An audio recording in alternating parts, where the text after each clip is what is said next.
그 각궁에 대해서 먼저 올리고 처음에 접할 때부터 뭐가 중요한지 이런 것부터 한번 설명을 좀 간단하게 해주셨으면 좋겠어요.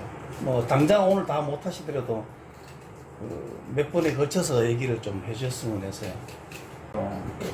각궁은 일단 우리 뭐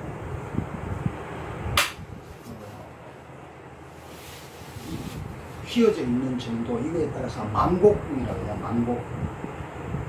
곡선이 완전히 동그랗게 휘어져 가지고 반대로 휘어져 있잖아요. 그래서 이거를 되짚어서 뒤로 이렇게 해서 현을 걸어서 만들어서 쓴단 말이에요. 그러다 보니까 얘네들이 움직임이 너무 많은 거예요. 계량궁 같으면 거기 수평에 가깝도록 약간만 고자만 이렇게 꺾여져 있어서 이걸 쏘는 상태로 활을 올리는 데까지 크게 활의 움직임이 별로 없어. 근데 활은 이 각궁은 거의 동그랗게 휘어져 있는 거를 반대로 뒤집으려니까 이 변화가 너무 심한 거야. 그래서 올리는 과정에서 이 변화를 잘 이렇게 조정을 하지 못하면 뒤집어지기도 하고 삐뚤어지기도 하고, 그게 이제 어려운데, 이거는 만곡궁을 뒤로 뒤집을 때 우리가 편리하게 하고자 해서 이제 여러 가지 도구들을 사용하는 건 도지개라든가 공창이라든가 이런 걸 이용하죠.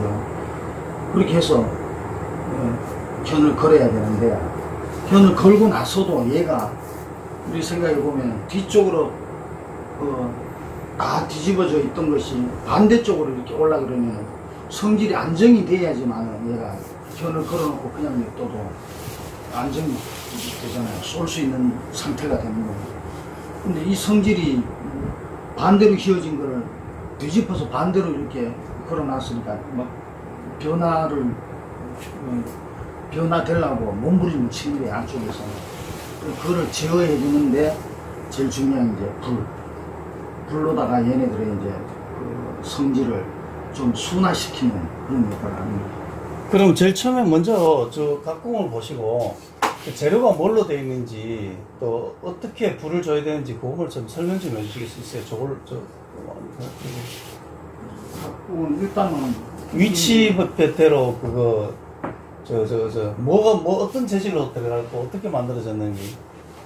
일단 크게는 저희 그때는 이게 물소 뿔이고 까만 부분, 그리고 뒤에 대지품은 제일 바깥쪽에는 지금 이렇게 나무 색깔로 되어 있지만 이게 이 화피라 그래가지고 이거를 그때 이제 도배하듯이 붙여놓은 거니까 이거를 떼고 나면 바로 밑에 소 심줄을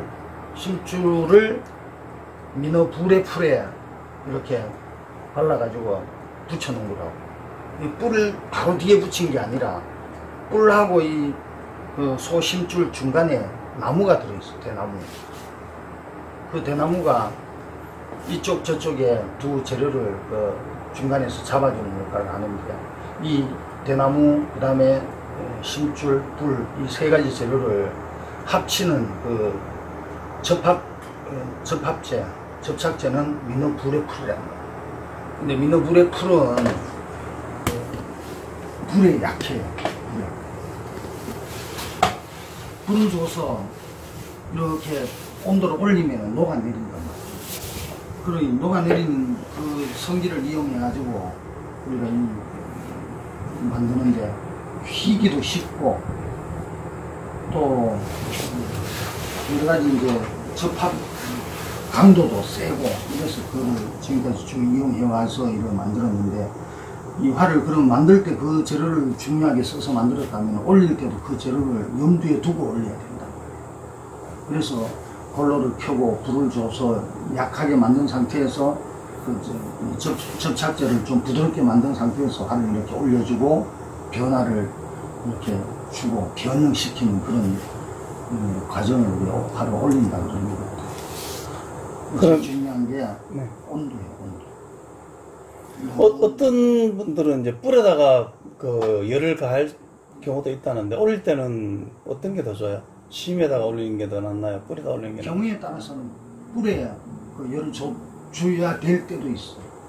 그거는 좀 뒤틀렸을 때 잡을 때? 그렇지. 좀 이렇게 심하게 변형이 왔고 표준 모양에서 좀 이렇게 과하게 변형이 돼 있을 때 그거를 교정시키려면은 뒤에 이 심에만 불을 줘가지고는 그게 불가능할 때가 있어. 그렇게 일반적으로 올릴 때는 그건 전부 다 심에다가 불을 주네. 그렇지. 대부분은 그렇게 해서 하는데 처음 초창기 해궁하는 단계에서는 뿔에 열을 주는 경우가 많아. 처음에 해궁할 때는 모양 아직 덜 잡혀 있고 변형이 아주 심한 상태에서 이 모양을 갖춰 나가려고 하다가 보니까 뿔을 깎기도 하고 또 심하게 뒤틀어진 것을 바로 잡기 위해서 뿔에 직접 열을 가하는 경우가 많이 있지. 올리다 보면 이렇게 뭐 뒤집히거나 현이 벗겨지거나 하는 경우가 왜 그런 경우가 생기는 거죠? 그건 일단 심하게 변형이 되어 있는 상태고 또 두 번째는 이 힘의 균형이 안 맞기 때문에 좌우 균형 말씀하시는 거. 아랫장 윗장에 균형이 안 맞은 경우 그럴 수가 있고 또 균형은 맞더라도 모양이 뒤틀어져 있을 때 똑같은 힘이라도 모양이 뒤틀어져 있으면 어느 한쪽으로 치우쳤을 때 현이 넘어갈 수밖에 없죠. 그럼 처음에 불을 주고 올린다는 것은 그 각궁을 꺼내와서 민호 불의 풀이 굳은 상태에서 딱딱한 상태에서 그냥 교정을 못하니까 불을 줘서 민호 불의 풀을 부드럽게 만드는 상태에서 그 교정을 하고 다시 식히 갖고 이제 화를 낸다는 말씀이시죠? 그렇지. 이 이제 활 올리려고 골로에다 활에다가 골로에 불을 막 쥐고 나면은 얘가 굉장히 부드러운 상태가 돼요. 그럼 그럴 때 부드러운 상태에서 모양을 이리저리 휘어잡아 가지고 내가 쏘기 좋은 상태로 또 아랫장 윗장 힘의 균형을 맞춘 그 상태로 딱 만들어. 그러면은 이 상태로 바로 들고 나가서 쏘면은 얘가 물렁물렁해 있는 상태이기 때문에 활 쏘면은 제 힘도 안 나지만은 또 쏘면서도 변형이 와버린다. 딱 굳어지지 않는 상태에서 쏘면. 그래서 활을 올리고 일정 시간 지난 뒤에 활이 기존에 골로에서 받았던 열이 어느 정도 식으면은 얘가 굳으면서 만들어진 모양 그대로 유지를 하게 됩니다. 그럼 점화장에서 꺼냈다가 얼마나 식히고 다시 올리고 나서 얼마나 식히고 난 다음에 쏘는 게 좋아요? 결국은 점화장은 보통 우리가 점화 관리를 할 때 외부 온도보다 한 5도 플러스 마이너스 뭐 1, 2도 정도 해서 약 5도 정도 높게 관리하는 게 정설로 되어 있는데, 자, 그럼 뭐 점화장에서 금방 꺼내면 지금 내가 있는 이 공간 온도보다는 5도 이상이 높다는 얘기고, 그러면은 식어도 이 온도보다 더 내려가지는 않아요. 꺼내서 5도, 지금 실온이 30도 같으면 35도에 들어있는 점화장이 거를 꺼내면은 얘는 35도니까 꺼내서 일정 시간 지나면 30도 정도밖에 안 되겠지. 그 밑으로 안 내려가고 올라가지도 않고. 그러니까 내 생각에 한 5분에서 길어도 10분 안쪽이면 여름철에는 그 정도, 겨울철에는 더 금방 식겠지. 안에 온도가 겨울철에는 예를 들어서 상온보다 5도를 높인다 그러는데 그거보다는 더 높여야 되거든. 우리같이 외부에 있는 점화장 같으면 외부 온도는 영하로 떨어진단 말이에요. 근데 점화장 온도는 20도 네. 또는 20도를 약간 더 높고 이렇게 관리를 하잖아. 그래 이제 여름철 같은 경우에 이제 이렇게 한 외부 온도보다 5도 정도 영하로 떨어지지 않는 겨울철 말고 그렇게 관리하는 것이지. 겨울철 같으면 금방 꺼내가지고 바로 올리지도 말고 그래도 다음 안에 들어있던 온도보다는 약간 더 떨어지게 해서 올리는 게 유리하죠. 만약에 식지 않은 상태에서 올리거나 화를 내면 변형도 되지만 다른 문제도 생기나요? 탄력에 문제가 있을 수 있다고 봐. 이게 뭐 떨어지거나 그러진 않나요? 떨어지지는 않지. 그러니까 그 온도가 부드러운 상태에서 갑자기 뭐 화를 내거나 하면 그 부분이 뜨는 경우가 있나요? 그렇지는 않아요. 예를 들어서 점화장이 우리가 아무리 높인다 해도 뭐 40도 금방 그 이상을 올리는 경우는 잘 없거든. 아주 특수한 경우에 화를 내가 좀 이렇게 꽂히거나 뭐 이렇게 질을 잡거나 이럴 때는 40도 이상 뭐 50도까지도 올리고 60도까지도 올리고 뭐 이런 경우도 있는데 그 잠깐이지. 통상 우리가 이 화를 보관할 때는 우리 여름철에 외부 온도 한 30도 근방이면은 35도나 뭐 40도 밑으로 이렇게 해서 관리를 하는데 30도에서 40도 이 온도 가지고는 이 풀이 떨어지지는 않아요. 아까 우리 볼로에서 이거 달궈서 떼봤잖아요. 손 못 댈 정도로 뜨거워야 돼요. 그러면 뭐 70도, 80도 뭐 이렇게 올라가야지 떨어지는 거지. 모링에도 그보다는 더 올라가야 떨어질 거야. 저마상에서 꺼내서 뭐 당장 쏜다고 해서 문제되진 않네요. 문제되지는 단지 않아요. 탄력이 떨어지거나 아니면 수명이 짧아질 수가 있지만, 그렇지. 예, 근데 이제 탄력에도 약간의 차이는 있을 수 있지만 크게 영향을 미치지는 않지. 근데 이런 것 같아. 이게 어느 정도 이제 온도에 높은 온도에 노출되어 있다가 그 상태로 바로 올려버리면은, 예를 들어서 이제 이렇게 힘을 꽉 써야 될 이 부분이 덜 오그라든 상태에서 탄력을 이렇게 회복하는 그런 시간이 없는 상태에서 바로 올려버리면은 이쪽에서 힘을 크게 제 힘을 다 발휘를 못하는. 그럼 다음에는 다시 저마장이었다가 다시 정상적으로 시킨 상태에서 올리면 다시 그건 정상적으로 복원될 가능성이 높네요. 그렇죠. 이제 우리가 온도 이렇게 하는데 사실 1, 2도 정도, 한 5도나 10도 이 정도를 그 볼로에서 뗐다가 뺐다 할 때는 큰 영향은 없어요. 어떤 분들은 저마장을 꼭 안 넣고 그냥 사물에서만 계속 말린 분도 계시는데 활의 수명에 영향이 있나요? 오히려 수명으로 친다면 그게 더 오래 가겠지. 아. 성능에서는 약간의 차이가 있을 수 있어. 어차피 이거 우리는 그 민어 불의 풀이 가장 중요한 접합체인데 이게 수용성이거든. 물하고 불에하고만 넣고 끓여서 중탕으로 끓여서 온도를 만든 거기 때문에 접착면이, 그리고 물이 이 안에 항상 들어있다는 얘기입니다. 수분이 어느 정도.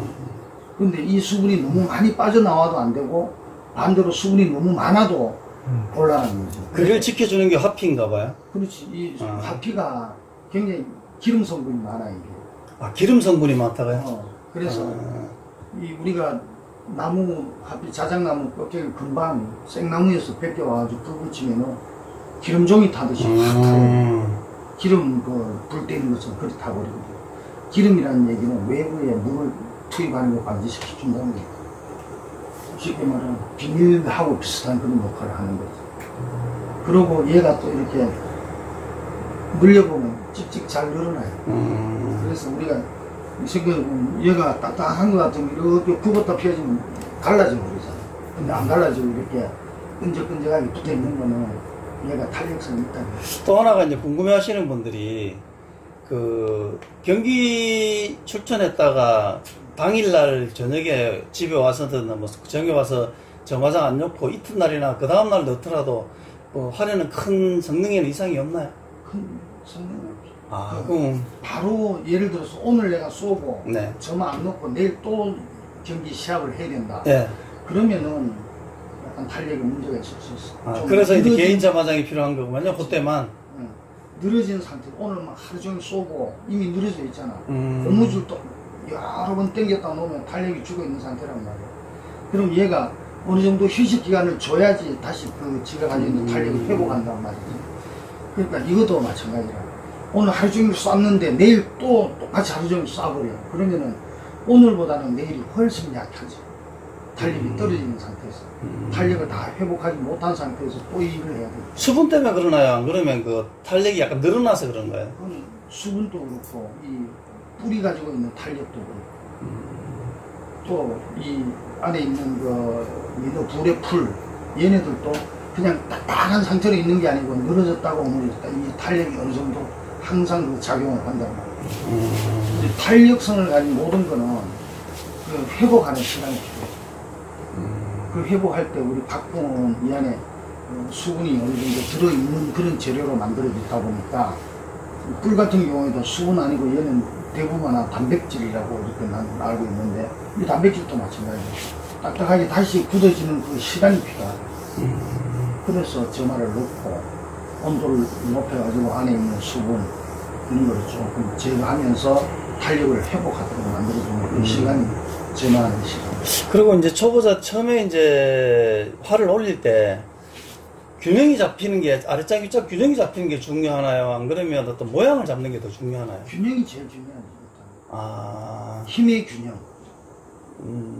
모양의 균형도 있지만 힘의 균형인데 사실 그거는 뭐 이쪽 저쪽 얘기를 뭐가 우선이다 뭐가 나중이다 이렇게 얘기할 건 없고 힘의 균형이 맞으면은 모양의 균형도 이루어져 어느 정도는.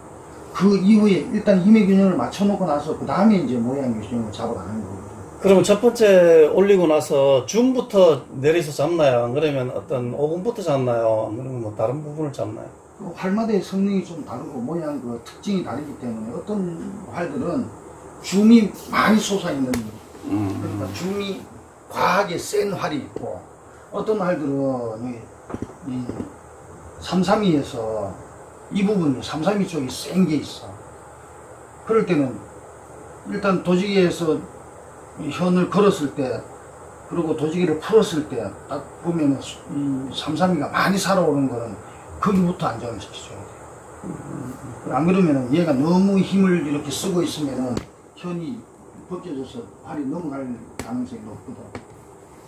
그럼 첫 번째 활 올릴 때 제일 중요한 게 뭐예요? 일단은 그 무릎치기에도 잘하는 사람도 하지만 무조건 도지기로 하는 게 제일 좋겠네요. 활의 균형을 잡기 위해서는. 그냥. 어서 오세요. 맞아요. 근데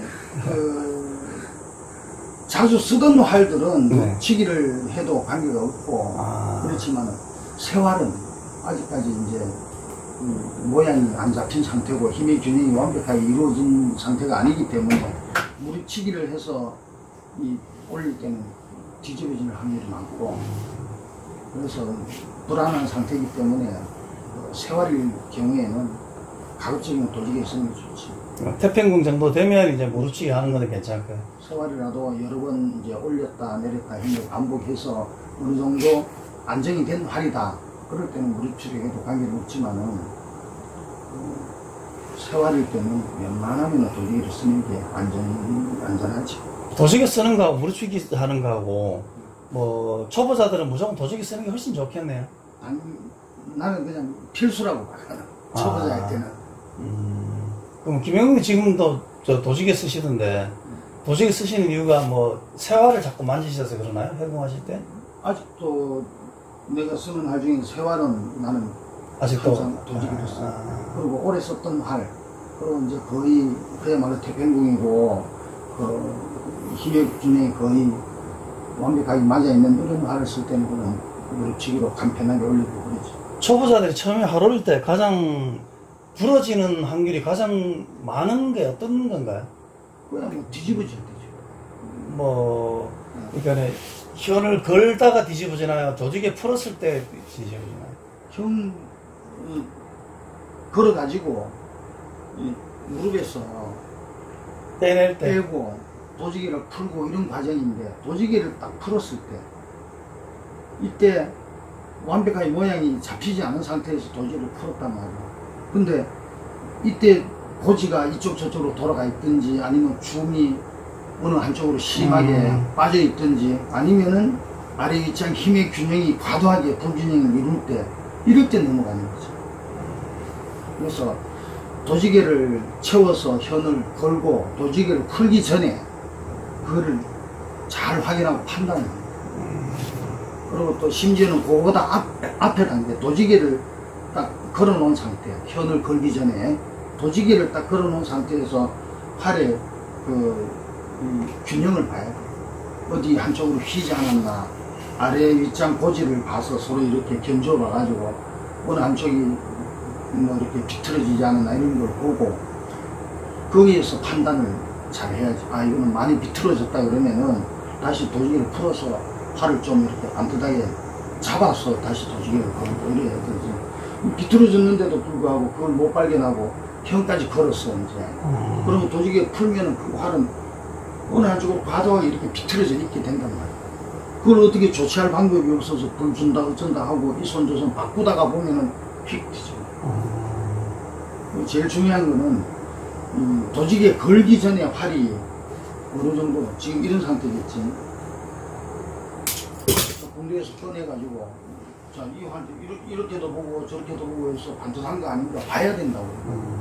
그리고 이렇게 활 대를 이렇게 봐서 얘가 어느 정도 그 점화장에 들어있는 동안에 이렇게 어디도 비틀어지지 않았나 이걸 확인해. 도지개 걸기 전에.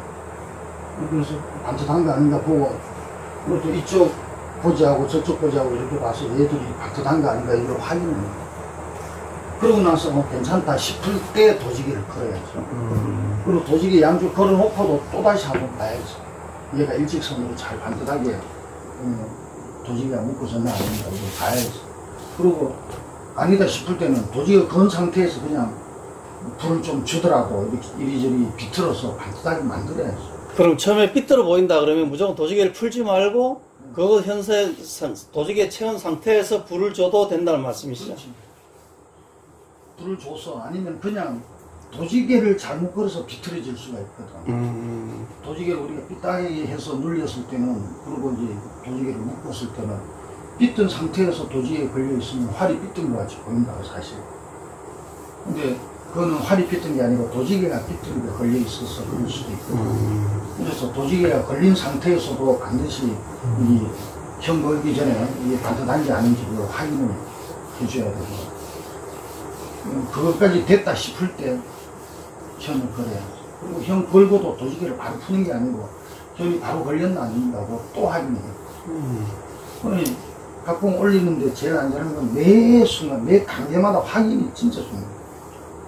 반듯한 거 아닌가 항상 현 걸고도 확인해야 돼. 도지개 푼 상태에서 불 주기 전에 도지개 풀고도 또 확인해야 돼. 줌이 많이 안 빠져있나 이런 걸 확인해야 돼. 확인을 거치다 보면은 드러나면 몇 가지가 있어. 아, 오늘은 줌이 좀 많이 빠졌구나. 그러면은 줌부터 빨리 집어넣죠. 오늘은 보니까 윗꼬지가 좀 많이 돌아갔구나. 윗꼬지에 신경을 쓰면서 윗꼬지를 바로 잡은 상태에서 또 활을 올려야 돼요. 매 단계마다 확인을 계속 거치면서 생각을 해둬야 돼요. 오늘 이 부분에 치중해서 올린다. 오늘은 뭐 이 줌을 이렇게 밀어넣겠다. 이런 것도 판단이 그때부터 서줘야 돼. 케이스가 너무 다양하기 때문에 간략하게 순서대로 각공 올리니까 1번 요렇게, 2번 요렇게, 3번 요렇게. 순서가 딱 정해진 게 아니기 때문에 해야 될 과정들이 있지만 어떤 걸 더 먼저 해야 될 필요가 있을 때가 있어. 그래서 순서를 그때그때 그 활의 상태에 따라서 앞뒤 순서를 바꿔서 할 때도 있고, 처음에 금방 한번 보고 그거 하는 사람 없어요. 그렇게 하다가 실패를 하는 거 같고, 그래서 잘 올려진 활들을 자꾸 봐야 돼. 보고 그거를 기억해 뒀다가 그렇게 올리려고 자꾸 노력을 하고 자기 올리는 활을 기억해 뒀던 그거하고 자꾸 견주어 보는 거죠. 특별하게 이제 처음 배우신 분들이 활 올릴 때 조심해야 될 거는 그 순서대로 하는 것밖에 없네요. 따로 뭐 다 하신 말씀 있으신가요? 처음 배우신, 만약에 정에 명국님들이 안 계시거나 이러면 당장 물어볼 데가 없으니까 무조건 처음에 활을 볼 때 방향을 삐뚤어졌는지 먼저 보고, 도지개 채우고 나서도 보고, 현을 결 때도 보고, 그 방향만 정확하게 잡아 놓으면 뭐 큰 어려움 없겠네요. 그죠? 당장은 뭐 기술적인, 세세한 기술적인 문제는 그 다음 문제겠지만. 그렇지. 그거는 이제 다른 사람들이 활 올릴 때 좀 옆에 가서 계속 좀 봐야 된다는 거예요. 꼭 질문을 해서 답을 얻으려고 하는 게 아니고 왜 저렇게 하는지 자꾸 봐야 돼. 그리고 다 올린 그 결과물이 어떻게 나오는지까지 확인을 하고, 그리고 그 모양을 꼭 기억해야 돼. 이게 중요해. 오늘은 뭐 당장 올릴 때 뒤집어지지 않도록 하는 그 단계만 설명해 주셨는데, 다음에는 그 올리고 나서 이제 관리를 어떤 식으로 하는지, 안 그러면 그 실질적으로 맺힌 곳이 어딘지 그런 걸 이제 좀 설명 좀 해 주십시오. 수고하셨습니다. 감사합니다. 네,